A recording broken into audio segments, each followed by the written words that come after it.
Dans la Grèce antique, corps et esprit se conjuguent dans un idéal d'harmonie que chaque individu doit atteindre. Ainsi, art et sport vont naturellement de pair à l'occasion des Jeux panhelléniques célébrés à Olympie, Delphes, Corinthe et Némée. Ceux de Delphes sont célébrés en l'honneur d'Apollon, dieu des arts et de la beauté, mais également dieu archer.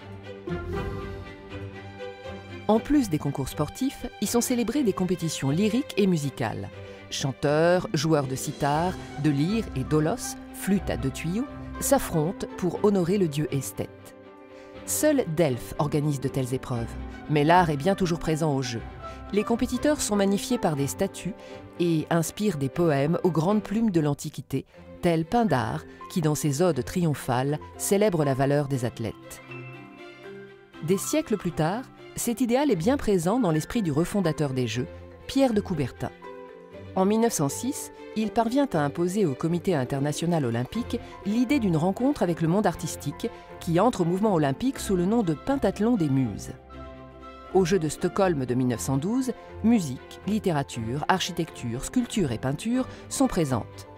La contrainte étant de composer des œuvres inspirées du monde sportif. Des artistes sont alors médaillés au même titre que les athlètes. L'Américain Walter Winans s'impose même dans les 2 domaines, l'argent au tir, l'or en sculpture. L'or de l'épreuve de littérature est même remporté par Pierre de Coubertin lui-même, qui concourt incognito sous des noms d'emprunt. Mais le pentathlon des Muses ne rencontre jamais le succès escompté. Soit les œuvres sont trop médiocres pour être primées, soit elles sont composées par des professionnels de l'art, alors que l'amateurisme est de mise. Maurice Ravel, Paul Claudel ou Fernand Léger ont ainsi concouru aux Jeux olympiques de Paris en 1924. Ces épreuves artistiques durent 7 Olympiades jusqu'aux Jeux de Londres en 1948, avant d'être abandonnées.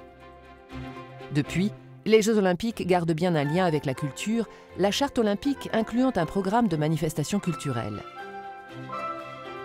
Loin d'être un simple habillage des épreuves sportives, ce programme est devenu un enjeu de taille dans la communication de la ville hôte, en particulier depuis les Jeux olympiques de Barcelone, au cours desquels les manifestations culturelles ont largement contribué à la promotion de la capitale catalane.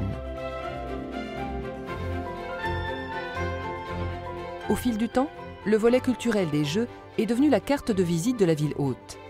Les Jeux de Vancouver, en 2010, ont misé sur l'histoire et les arts des populations autochtones. La cérémonie d'ouverture à Rio en 2016 a convoqué des emblèmes de la culture brésilienne, comme le cinéaste Fernando Meirelles et les chanteurs Gilberto Gil et Caetano Veloso.